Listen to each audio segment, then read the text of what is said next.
Hello everyone, it's Shane Kanto, your Wasteland reviewer, and I'm here to review Ron's Gone Wrong, and this is a new 20th century film animated feature, and this is from directors Sarah Smith, Jean-Philippe Vine, and Octavio E. Rodriguez, and this is written by Sarah Smith, who worked on Arthur Christmas, and Peter Bainham, who was one of the writers on both Borat films, and The Brothers Bloom, which is very interesting because there's definitely some darker jokes in this film, and you could definitely tell where they're coming from.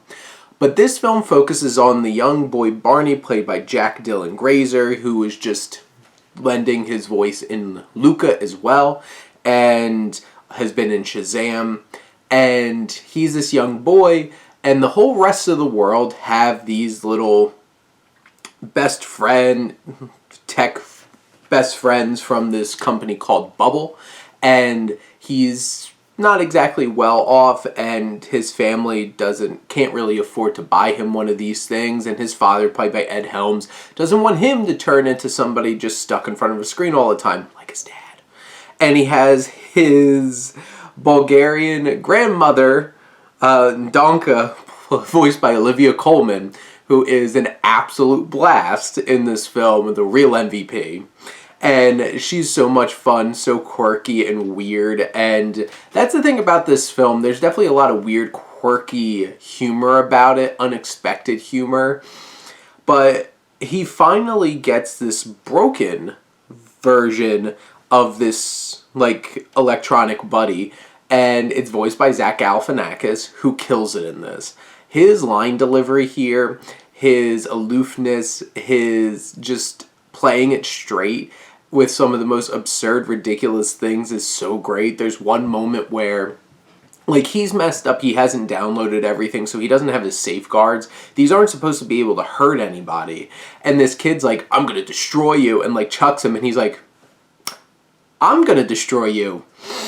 And he just starts, like, zooming towards this kid, and you're just like, what? And just starts beating the crap out of these kids, and it's just like, there's definitely some absurdist humor here.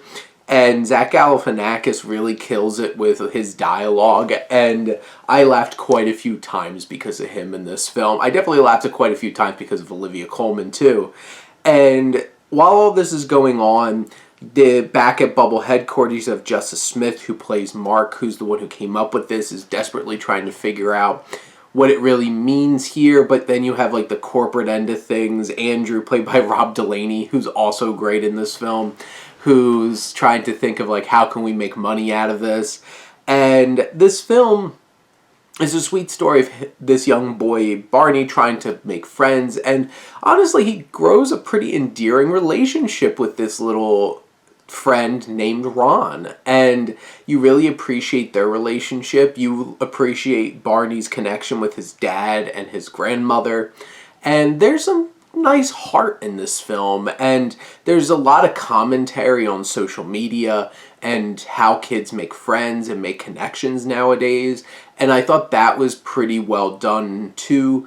You know, the Mitchells versus the Machines kind of was hitting on those kinds of things earlier this year. I feel like this is more directly hitting on those kinds of things and doing it in a smart way.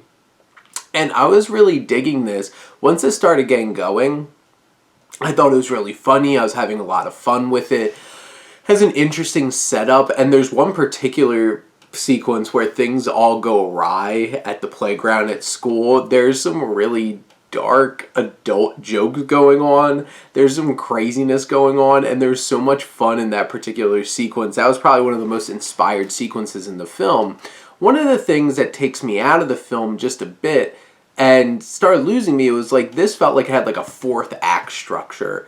Like, it just kept going, and I felt like they could have wrapped things up with one particular conclusion, but then they needed to get the story even bigger, and it just got bigger, and it could have just wrapped up, but it didn't. It kept going, and I felt like it was losing its momentum. It was trying to take a bridge too far, and it kind of lost me a bit towards the end, and that's like my grade that I wound up giving this on Letterboxd, was big chunk lower because I felt like this film didn't know when to end. It didn't know when to take that satisfying, this was really well paced, there we go, we're wrapped up, this story was funny, it was endearing, and I had a lot of fun with it, but then it just kept going.